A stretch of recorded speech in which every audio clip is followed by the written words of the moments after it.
What would you do if the fate of the world rested on your next decision?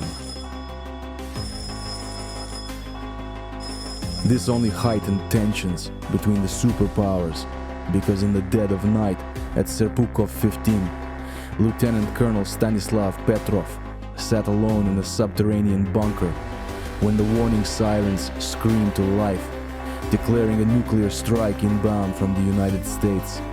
With only minutes to act and the weight of the world on his shoulders, Petrov faced an unthinkable decision: trust the unblinking machines or his own human instinct.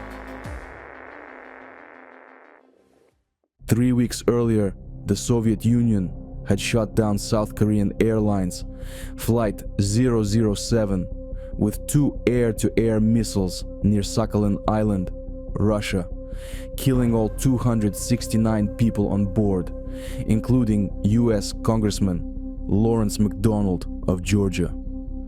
Russian authorities claimed that the plane had strayed from its intended route and intruded on Soviet airspace to gather intelligence for the United States, but there was no direct evidence for this assertion.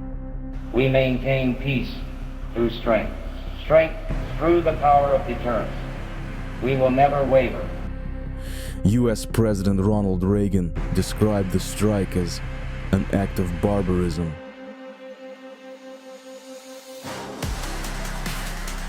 Two superpowers, one mistake away from extinction. What if this is real? What if I'm wrong and millions die? No, it's a false alarm.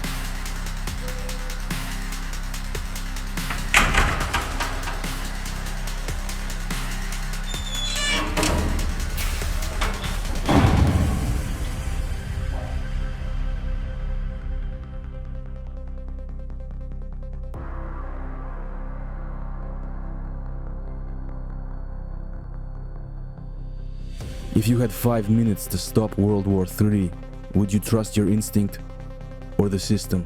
All I could think about were the horrible dreams I used to have as a child, all the what-ifs, to know that war starts now, and I too will not be here to tell my story, and the end of so many innocent lives. I can't afford to be wrong.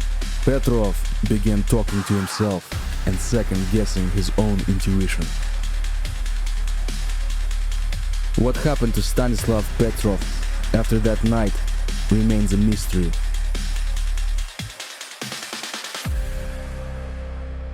Petrov received an official reprimand for not properly documenting the event, despite his decision to not launch a retaliatory strike. He was also reassigned to a different role and took early retirement. It turns out I was correct. The satellites had mistaken the reflection of sun off clouds for attacking missiles. Times of nuclear tension call for careful restraint. Meet the man who saved the world.